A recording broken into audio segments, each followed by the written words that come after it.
What are the best sections of downtown? Well, there's no real best section of downtown Jersey City. It just kind of depends on your preferences.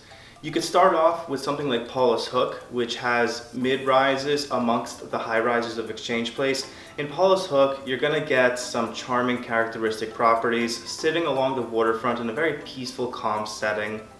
Then you can also just go to Exchange Place where you get the luxury high-rises, doorman, elevator, amenities, everything you're looking for. Those will also be situated next to the water, and you'll have some variety in the kinds of high-rise buildings you're looking at. But for the most part, if high-rise living is not your thing, but you still want to be at the waterfront, you can go to Paulus Hook. Now, if high-rise living is your thing, but you wanted something a little different than Exchange Place, the Newport section is also all about high-rises on the waterfront with some parks. So it's still a nice, serene community where you get a lot of variety to your, to your condo purchase, but you're keeping it with the high-rise vibes.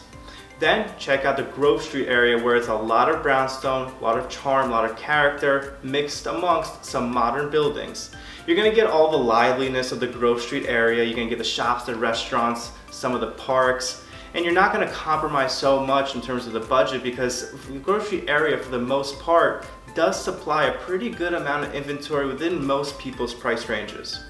Then, if you wanted to stick it to strictly charming, strictly brownstone, the Hamilton Park section is the go-to spot for that. Basically, everything in Hamilton Park is a charming brownstone. They do have one or two high-rise condo buildings, but one of those two is a factory conversion which sticks to the area and keeps that continuity of how everything is charming and characteristic and just kind of really pretty and very brownstony.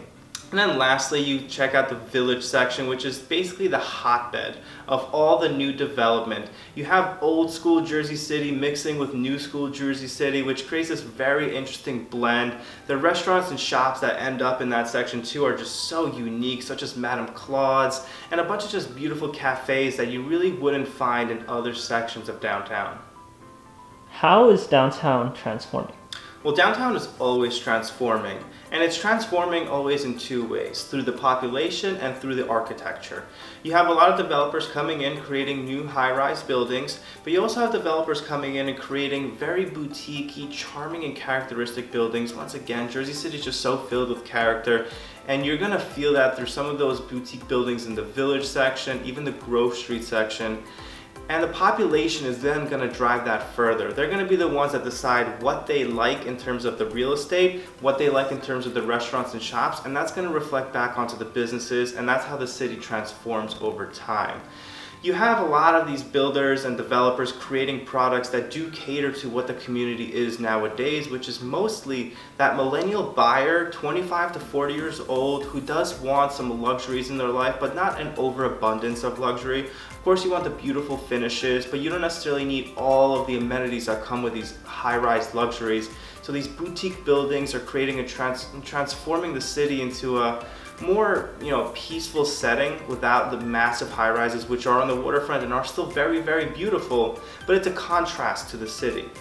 And then the population, of course, is going to adjust based on what they like, their preferences. Restaurants, of course, being the most important thing to so many people. Whether you're actually dining in the restaurant or taking out, you're gonna want these food options, and you're gonna be very picky because we're next to the New York City area, which is basically the mecca of food. So Jersey City does have a high bar when it comes to their transformation of the city in terms of the restaurants, the shops, the architecture, and the people.